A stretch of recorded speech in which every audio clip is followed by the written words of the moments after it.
Hey, I'm Liv, and did you know that cuddling could be one of the best forms of self-care?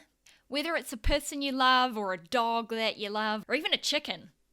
I'm going to tell you the crazy effect that cuddling has on you that dogs can smell. You know that feeling when you wake up with an agenda to fill every day? You need to have at least some you time in that day in order for you to get through and not experience a burnout. When I was at uni, I really struggled with finding this me time because, I had all these assignments on my back, I had schoolwork to do, lectures to write out. I think it was also hard to practice self-care and have this me time because I didn't know exactly what it meant. And it wasn't until we had lockdown last year that I really had to not be a social butterfly or moth and figure out what I enjoy by myself. And it was amazing how much less stressed I was about getting my uni work done when I put my physical and mental health first. You're watching Anxiety Hacks, where we talk about everything to do with mental health and well-being. Jack! Jack! No, Jack, no! No!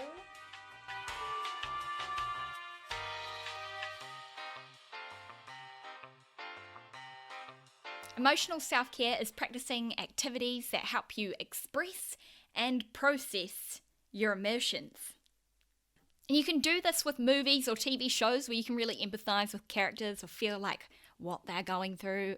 Like when you cry when you watch a movie, crying's good for you, You could also go see a counselor or a therapist and do this. But emotional self-care is also you going and doing the things you enjoy. Like going and get your nails done, going for a sunbathe, having a coffee. Other emotional self-care activities can be to do with art and creativity. So making paintings or looking at paintings, listening to music, making music. Any of those tickle your fancy? My emotional self-care activities are watching David Dobrik videos because I love when he gives away cars to people and they're really happy. It makes me real excited. Another thing I do is I go to my counselling appointments, and when I turn up to my appointments, I make sure that I have done my homework, and I try my best in those appointments to do better by myself. I release my tears if I need to. If you've got a good counsellor that you feel comfortable with, that's primo. And then she died in a tub full of mayonnaise. She what?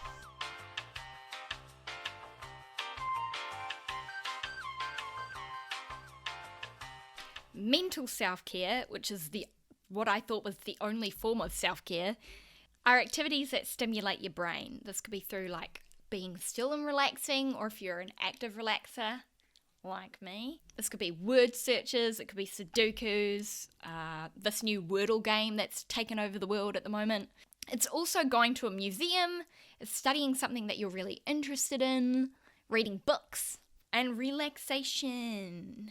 Because I'm an active relaxer, one of my favourite forms of mental self-care is sitting in bed, fixing some things with my needles and thread, and listening to audiobooks or my podcasts. My nerd. And I'm going to share a secret with you about myself. I love Sudokus. I love them. And I used to have shame in that. And now I've just learned that actually, that is so normal for a 21-year-old to like doing. I love these challenges that make you have to think, but not too much, because this is self-care after all. I don't want to, bring in frustration into my mental self-care time. I always pick the easy Sudokus because I know I can do them without getting upset. I hear cicadas, I smell my armpits, I feel paper and contentness. I see a bush and I taste morning coffee still in my mouth.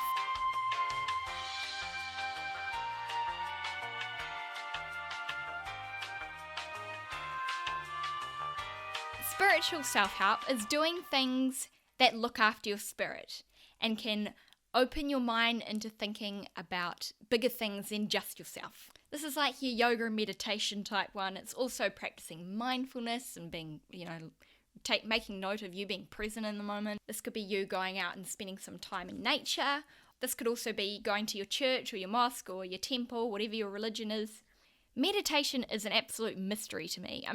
I know it's good and all, but every time I try, my brain shuts down. I'll be like, cleanse, think of nothing, cleanse, clear, peanut butter.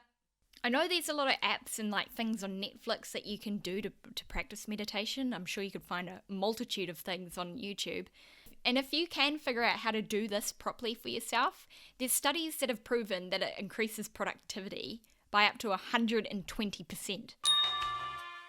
Things to do. Things I want but probably don't need. Things I need to repair. Best before 2008. Ooh. Keep. Ugh. That's a donation. Practical self-care. This is looking after your future self so that you don't give your future you a headache. This is organising your closet, your pantry, your fridge. It's doing development courses or classes to help you in your job or to better you in a hobby that you're doing or your uni work. It's doing budgeting and life admin that's generally pretty boring to do. And it's making lists, my personal favourite, yes. When I was researching self-care, I was not expecting practical to be a word in the self-care vocabulary. And I don't know why, because it makes so much sense. Let's get real here. No one really likes doing admin work, except for me, because I'm a cleaning nerd. But how many times do we think, oh, for f***'s sake, why did I not think about doing that earlier? Like renewing your car insurance or paying your bills so that they're all up to date and you don't have this looming, you need to pay this, hanging over your head, Get rid of that. Being practical is self-care, and now you have a selfish reason as to why you need to clean out your fridge that still has last week's leftovers still in it. You're welcome. Hey, do you like jams? I cooked you this delicious, dehydrated chicken. Cheers to a first date, eh? Woo! Liv! Hey, Liv! Oh, I'm so happy to see you. Yeah, me too. Thanks for coming to get a coffee with me. No worries. Social self-care is doing activities that maintains or strengthens relationships, be it with your friends or your family or someone else. This is catching up with friends and going on those coffee dates that you always talk about. It's also supporting things that your friends are doing, like going to their dance recitals or their art exhibitions or watch their YouTube videos, eh? This is also going on dates for if you're looking for something. Who here is guilty of rain checking on a coffee date, be it with a friend or a new love interest, when you were actually free? I avoid catch-ups, especially when my depression is swarming me and I'm just like, not in my finest mental state. The feeling of being comfy in my bed or just not going out and staying home can seem so much more appealing than going on a date. But I notice when I catch up with my friends or go on these dates, even if the friends aren't my ride or die type of friends, I feel so much better, even when I'm not feeling that depressed.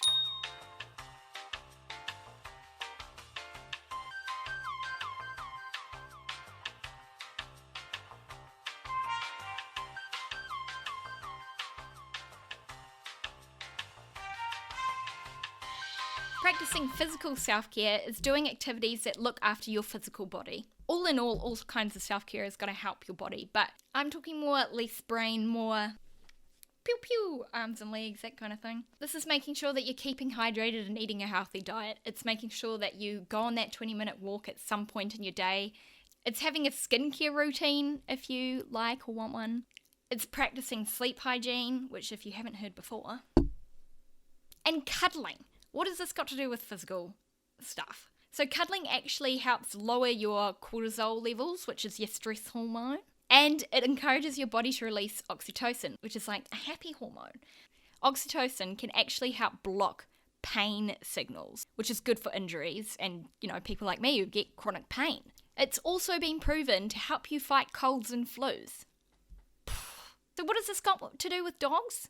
So dogs have a sense of smell that's 40 times greater than us. Isn't that what dogs are famous for or something? They can literally smell your emotions based on the chemicals that are being released from your brain in your body. What? Some studies have even shown that cuddling a dog can actually lower your risk of having a stroke. Isn't that crazy? So what's your opinion? Are cuddles better with a dog or are they better with humans? Tell me your vote. I reply to everyone. Hit the bell so that you get the alert for my next video, and please like and subscribe and all that good stuff, because it really helps me be able to make more of these videos. Check out our podcast, the links will all be below. Thank you so much for watching, and catch you next time. See ya!